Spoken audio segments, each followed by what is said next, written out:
이 에스겔서 33장의 말씀은 이제 에스겔을 파수꾼으로 세우시고 이스라엘에게 경고의 말씀을 하시는 이야기가 기록되어져 있습니다. 그런데 이 33장부터는 다른 것을 이제 주님이 말씀하기 시작하십니다. 그 앞에서도 이미 이스라엘이 하나님 앞에 심판을 받아서 무너지게 되어지고 바벨론으로 끌려가지만 하나님이 반드시 그들을 회복시킬 것을 계속해서 말씀해 왔습니다. 본격적으로 이제 이 에스겔서 33장에서부터 하나님이 끝에 48장까지 두 가지를 말씀하시는데 그 한 가지가 이스라엘의 귀한 예루살렘으로 다시 돌아오게 되는 것과 회복을 말하고 또 다른 하나는 하나님이 새 왕국을 세우시는 것과 그들의 하나님이 돼서 그들을 통치하실 것이다 라는 것을 말씀하고 있습니다. 이스라엘 사람들은 이 말씀을 받았기 때문에 꿈꾸고 그로 인해서 다시 왕성했던 그 다윗 왕의 시대와 같은 시대가 그들에게 올 것이라고 생각하였습니다. 하지만 주님은 이 모든 것은 바로 예수 그리스도로 이 땅에 왕으로 오셔서 하나님의 나라를 세우시는 것을 말하고 있다라는 것입니다. 그래서 우리가 에스겔서를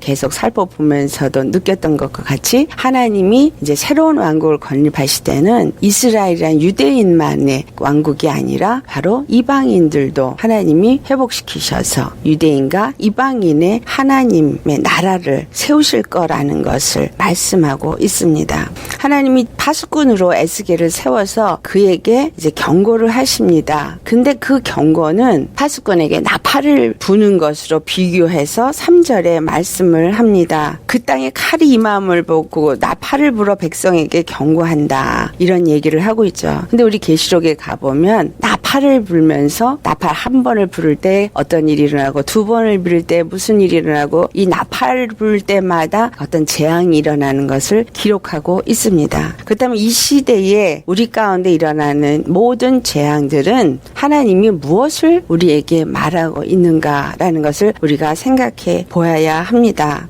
4절에 보면 나팔 소리를 듣고도 정신을 차리지 아니함으로 그 임하는 칼에 제거함을 당하면 그 피가 자기의 머리로 돌아갈 것이다. 이런 얘기를 하죠. 그런데 5절에 그가 경고를 받았던들 자기 생명을 보존하였을 것이나 나팔 소리를 듣고도 경고를 받지 아니하였으니 그 피가 자기에게 돌아가리라. 하나님은 나팔을 부시는 이유는 첫 번째, 우리가 무엇을 말하느냐? 하나님은 반드시 하나님의 뜻을 이루시는 분이시다. 그분이 그 뜻대로 계획하신 대로 그 모든 일을 이루시는 분이시다라는 것을 알아야 한다라는 것입니다. 그런데 하나님은 그럼 무엇을 위해서 일을 하시냐? 그의 이름을 위해서 일하시는 분이시다. 이사야서 48장 9절을 보면은 무엇이라고 말씀하냐면 내 이름을 위하여, 이거 두 번이나 얘기를 하세요. 내 이름을 위하여, 나를 위하여 그렇게 말하시거든요. 하나님은 일을 하실 때 내 이름을 위하여, 나를 위하여, 이사야서 48장 11절에 나오는 말씀이에요. 하나님의 이름을 위해서, 하나님을 위해서 일을 이룰 것이라 이렇게 말해요. 하나님의 이름을 위해서 하나님은 모든 것을 이루신다는 거죠. 그래서 9절을 보면 그분이 노하기를 더디하는 것도 하나님의 이름을 위해서 노하기를 더디하는 것이고, 만약에 이러한 심판을 내려서 그들을 멸망시키는 것도 하나님의 영광을 위해서 그 심판을 그들에게 임하게 한다라는 말씀을 합니다. 주님은 내가 어찌 내 이름을 욕되게 하리요 그러면서 말씀하시기를 내 영광을 다른 자에게 내가 주지 않으신다. 그렇다면 그 이름이 주는 의미는 무엇이냐? 오직 하나님 한 분만이 모든 만물의 하나님이 되신다. 모든 만물의 구원자가 되시는다. 라는 것을 그분은 나타내기를 원하신다라는 것입니다. 우리에게 어떤 나팔을 불어서 경고하시고 또는 재앙을 통해서 우리에게 경고하시고 또 심판이 일어날 것을 경고하시는 그 이유는 바로 하나님만이 우리의 구원의 하나님이 되시며 이 모든 일을 하나님이 그 이름의 영광을 위해서 계획하신 대로 다 이루신다라는 것을 우리가 알게 하시고자 합니다라는 것입니다. 두 번째로 하나님이 이러한 파수꾼을 세우시고 나팔을 불게 하시고 경고를 하게 하시는 하는 것은 우리가 이스라엘이 되어져야 한다라는 것입니다. 무슨 말이에요? 하나님을 주로 섬기는 하나님의 백성이 되어지도록 너희 길을 돌이키라 라는 것입니다. 하나님은 이사야서 48장 17절을 보면은 당신 자신을 어떻게 표현하고 있느냐 함께 봉독하겠습니다. 너희의 구속자시요 이스라엘의 거룩하신 자이신 여호와께서 가라사대 나는 내게 유익하도록 가르치고 너를 마땅히 행할 길로 인도하는 너의 하나님 여호와다. 하나님은 그들에게 말씀하시길 나는 너희 구속자, 너희를 죄에서 건져줄 자다라는 거죠.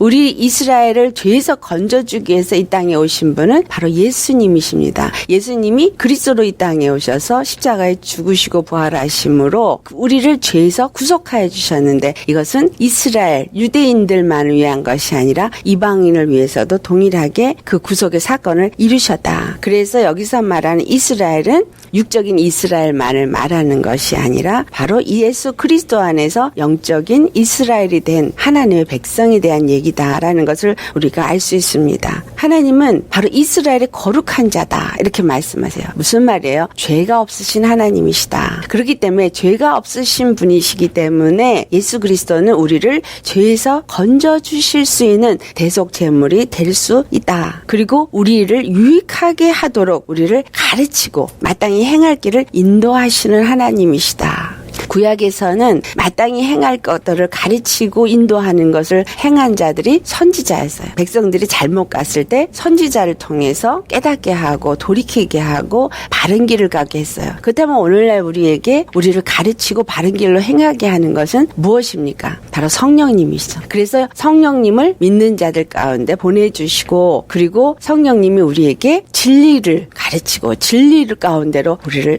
인도한다라고 예수님께서 말씀하셨습니다. 그래서 이 말씀을 성령님께서 조명시켜서 깨닫게 하여 주실 때 이 말씀이 무엇을 말하고 있는지를 우리가 깨달아 알 수 있다라는 것입니다. 그래서 반드시 우리는 성령님의 인도하심을 받아 성령님의 조명하심을 받아서 말씀을 깨달아 알아야 된다. 그럴 때 우리가 온전한 가르침을 받고 온전히 마땅히 이 땅 가운데서 행할 길을 알도록 하여 주신다라는 거예요. 그래서 지금 에스겔이 파수꾼이 되어서 그들에게 마땅히 행할 것을 알게 하시는 것이 무엇입니까? 회개하라는 거죠. 세례 요한이 와서 이스라엘 백성들을 하나님께로 인도하기 위해서 외친 것이 무엇입니까? 회개하라, 천국이 가까이 왔느니라 라는 거였어요. 자, 오늘날 우리가 사람들이 이제 마지막 때 이제 예수님 곧 오실 것 같아 이런 얘기를 합니다. 근데 예수님 곧 오실 것 같아 라는 말만 하고 만약에 회개치 아니한다면 정말 주님이 말씀하신 것처럼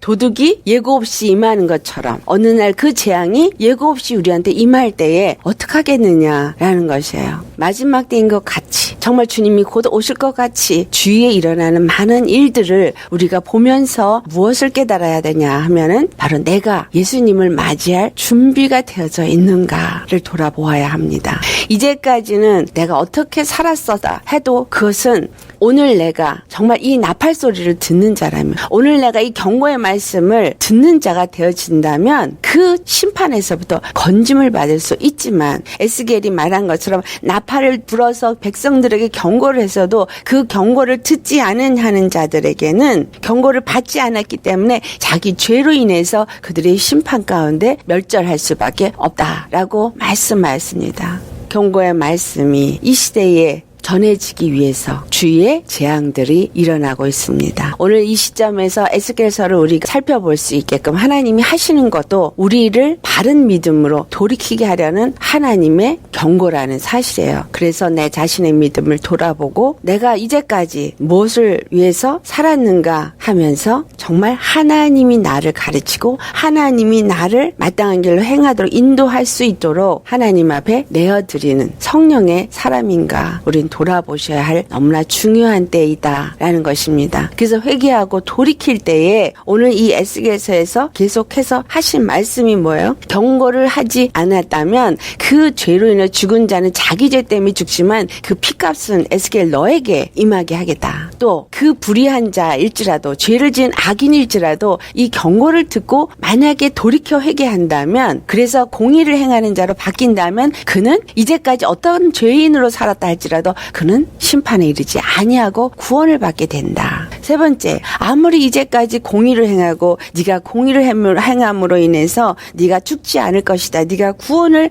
받을 것이다라는 말씀을 들었다 할지라도 이후에 공의를 행하지 아니하고 정의를 따라 살지 아니하고 악을 행한다면 그는 그 악과 함께 멸절되어질 것이다 라는 말씀을 합니다. 주님은 무엇을 말하고 있느냐? 왜 이와 같은 말씀을 하냐? 세 번째, 하나님은 우리에게 사랑의 하나님이시다. 사랑의 하나님은 우리를 결단코 심판에 이르게 하기를 원치 않는다라는 거예요. 그래서 그 심판에서부터 우리를 건져주시는 구원자가 되심을 말씀하시면서 구원자가 되시는 예수님께로 너희가 나오라는 거죠. 아멘. 구원이 되시는 예수님을 붙잡으라는 거예요. 예수님을 믿는 자는 이 세상에 어떠한 심판이 온다 할지라도 너는 구원을 받게 된다라는 것을 말씀하는 것입니다. 5절, 6절에 말씀하셨던 그것처럼 주님은 6절에 뭐라 그랬어요? 파수꾼이 칼이 임함을 보고도 나팔을 불지 아니하며 백성에게 경고하지 아니하므로 그 중에 한 사람이 그 임하는 칼의 재함을 당하면 그는 자기 죄악 중에서 제한바 되려니와 그 죄를 내가 파수꾼에서 찾으리라. 사랑의 하나님이 파수꾼을 세운 것은 파수꾼이 의롭고 파수꾼이 잘나서 세운 것이 아니라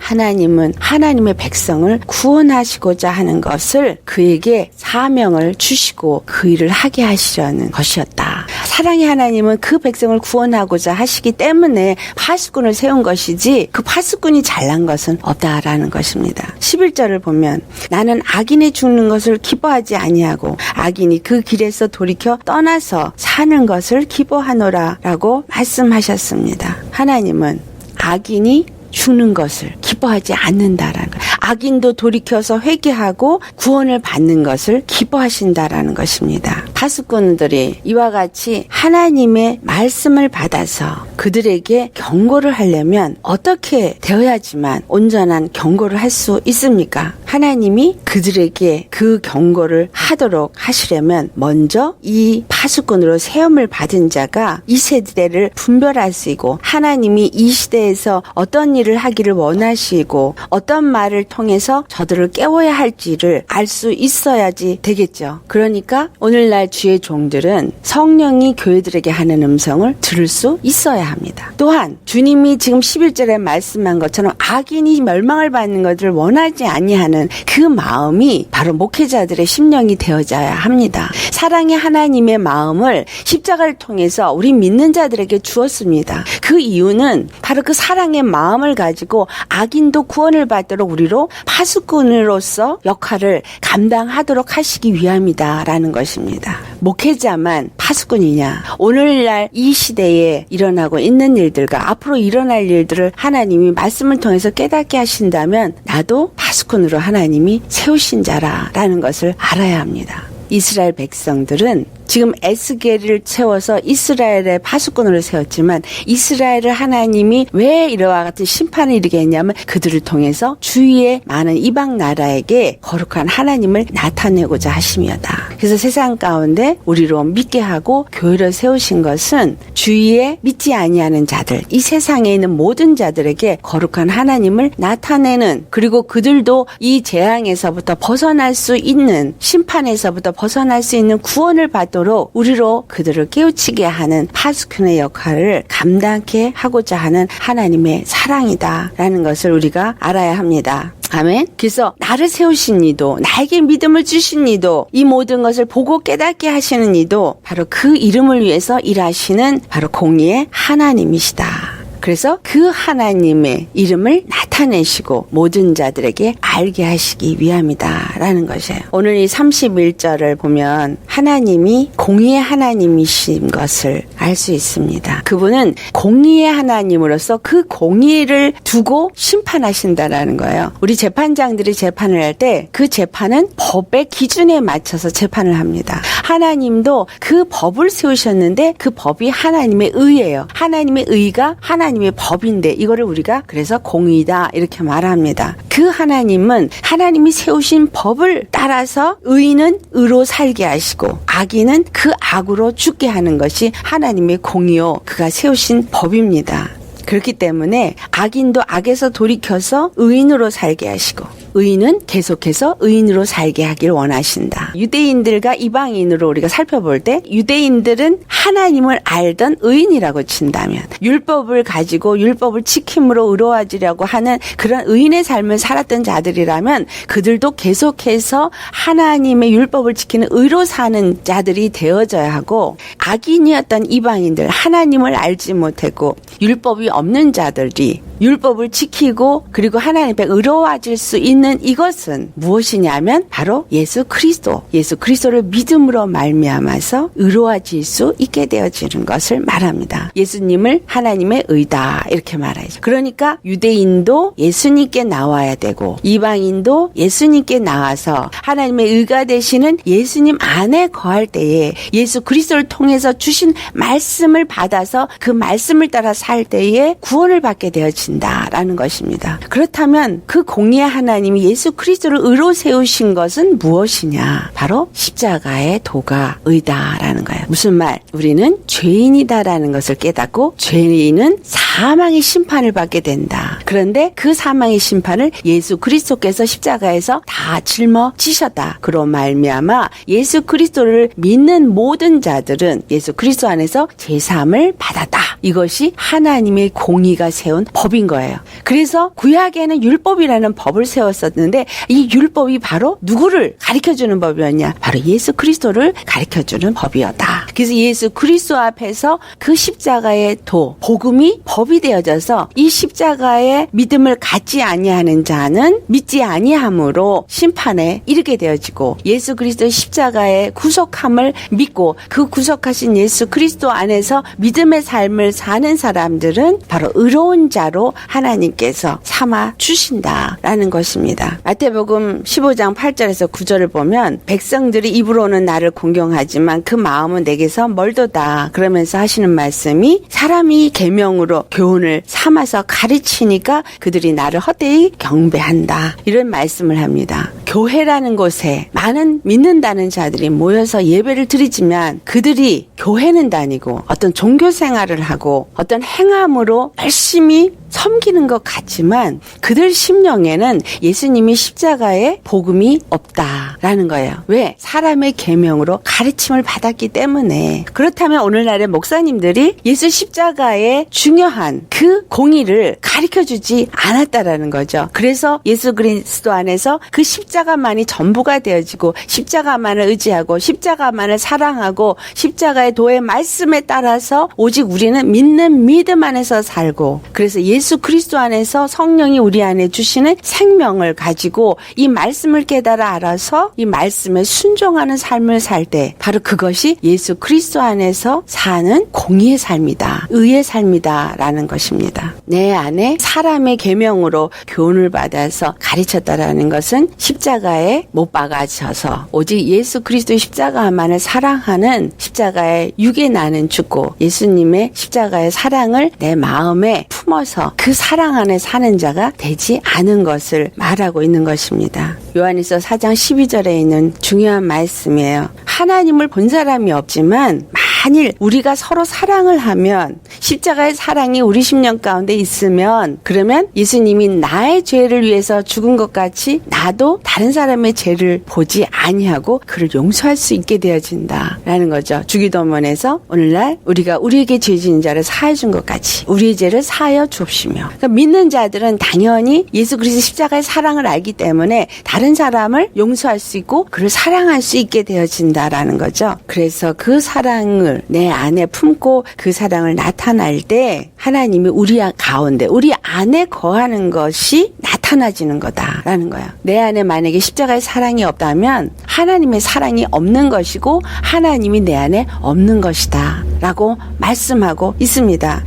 그래서 그 하나님이 내 안에 계시고 성령님이 내 안에 계시면 그 사랑으로 말미암아 우리 둘이 서로 사랑하고, 그래서 그 사랑이 우리 안에서 온전히 이루어지게 된다라는 것을 우리는 정말 중요하게 생각하셔야 합니다. 그래서 이 파수꾼을 통해서 외치는 것은 바로 하나님의 사랑의 외침이다. 그래서 우리 안에 그 사랑이 있을 때 그 영혼이 죽어가는 것이 안타까워서 외칠 수 있잖아요. 잠잠하지 않겠죠. 내 가정이 또는 내 이웃이 내 형제 자매가 정말 구원을 받게 하기 위해서는 내가 먼저 하나님 안에서 온전한 영의 이끌림을 받고 그 사랑을 가진 자로서 공의 안에 사는 자가 되어지고 그리고 하나님이 원하시는 그들도 구원하는 그러한 자가 되어야 한다라는 것입니다. 야고보서 2장 22절에 있는 말씀이에요. 믿음은 그의 행함과 함께 일한다. 그래서 행함이 믿음을 온전케 한다라고 말씀합니다. 이 행함은 율법의 행함을 말하는 것이 아니라 믿음이 있다면 그 믿음은 바로 사랑의 행함이 생명의 행함이 우리 가운데서 나타나게 된다라는 것을 말씀하고 있는 것입니다. 야고보서 2장 26절 말씀 영혼이 없는 몸이 죽은 것과 같이 행함이 없는 믿음은 죽은 것이다. 우리 안에 육체도 영혼이 없으면 죽은 거죠. 그런데 로마서 8장 9절을 보면 그리스도의 영이 없으면 그리스도의 사람이 아니라 그랬거든요. 그러니까 성령님이 내 안에 어떤 분들이 성령님이 내 안에 계신 건가 아닌 건가 잘 모르겠어요. 성령님이 내 안에 있다면 나는 믿음이 있을 것이고 성령님이 내 안에 있다면 나는 그리스도의 사랑이 내게서 역사하게 될 것이고 성령님이 내 안에 있다면 주위에 죽어가는 영혼들을 불쌍히 여길 수 있는 마음이 생겨질 것이고 성령님이 내 안에 있다면 반드시 나로 추수꾼이 되어지게끔 행함으로 나타나지는 믿음으로 살게 하여 주신다라는 것입니다. 그래서 여러분들이 저 사람이 믿음의 사람인가 성령의 사람인가를 알고자 한다면 이러한 것들로 우리가 진단을 해보면 됩니다. 정말 중요한 것은 이 파수꾼이 되어졌다고 해서 내가 무조건 내가 이제 파수꾼이야 하고서 막 깨어서 나는 이제 외치는 자가 되어지라고 한다고 할지라도 시편 127편 1절을 보면 여호와께서 집을 세우지 아니하시면 세우는 자의 수고가 헛되며 여호와께서 성을 지키지 아니하시면 파수꾼이 깨어있음이 헛되도다라는 말을 합니다. 집을 세우는 건 뭐예요? 그리스도의 집, 하나님의 성전을 세우는 거, 내가 교회로서 하나님의 성전, 또한 믿는 자들의 공동체가 되어지는 우리가 말하고 있는 교회라는 것. 그래서 목사님들이 그 교회를 세우기 위해서 굉장히 애를 쓰죠. 큰 교회를 세우기 위해서. 하지만 여호와께서 세우지 아니한다면 아무리 인간적으로 그것을 잘 세워도 그 모든 것들은 헛되다라는 거예요. 여호와께서 세운다는 얘기는 하나님이 나와 함께 하시고 성령님 나와 함께 역사하시고 하나님의 뜻대로 그 모든 일을 이루실 수 있도록 내가 일하는 자가 되어져야 한다라는 얘기죠. 그리고 내가 깨어서 파수꾼이 되어진다 할지라도 그 파수꾼의 입에서 나오는 말은 내가 이 땅에서 목사가 되어져서 하나님의 말씀을 선포한다고 할지라도 이 말은 바로 하나님이 함께 하시는 입술이 되어져야 된다. 하나님의 영에 의해서 바른 것을 깨닫고 바른 것을 전해서 영혼들로 하여금 돌이켜 회개하고 깨어서 마지막 때를 준비할 수 있게끔 하는 것이 아니라면 그 파수꾼이 나는 깨었다라고 말하면서 외친다고 해도 아무 의미가 없는 헛된 것이다 라는 것입니다. 아멘. 그래서 오늘 이 에스겔 33장에서 하나님이 이스라엘의 회복 그리고 새로운 하나님의 나라의 건설을 이제 말하시면서 첫 번째로 말씀한 게 바로 파수꾼에 대한 이야기이고 이 파수꾼을 통해서 너희들은 그 파수꾼이 말하는 나팔의 경고의 소리를 들어서 바로 나의 구원이 너에게 임할 수 있게 하라라는 것입니다. 아멘. 아무리 구원의 하나님이시라도 내가 그분을 구원의 하나님으로서 내 안에 모셔드리고 내가 그 구원의 하나님께로 나아가지 않는다면 그 구원은 나하고 아무 의미가 없습니다. 주님께서 이 모든 일을 계획하신 대로 반드시 이루십니다. 멸망은 순간에 어느 날 우리 가운데 임할 것입니다. 동성애자가 성경을 만든 출판사를 상대로 고소를 했다라는 이런 너무나 경악할 만한 일이 지금 우리 가운데 일어난 것은 빨리 돌이키라는 거예요. 빨리 너의 생각과 내 마음과 너의 삶의 모든 것들을 돌이켜서 예수 그리스도 안에 거하는 믿음의 사람이 되라라는 것입니다. 때가 임박했다라는 것을 우리에게 말하는 바로 경고의 메시지인 것을 아시기 바랍니다. 참으로 이 말씀 우리에게 마음을 새기면서 우리 모두가 정말 예수님 안에 거하는 믿음의 사람으로서 이제부터는 정말 그 공의 가운데서 예수 그리스도의 십자가의 복음을 믿고 그 믿음으로 사는 자가 되시기를 예수 이름으로 축원합니다.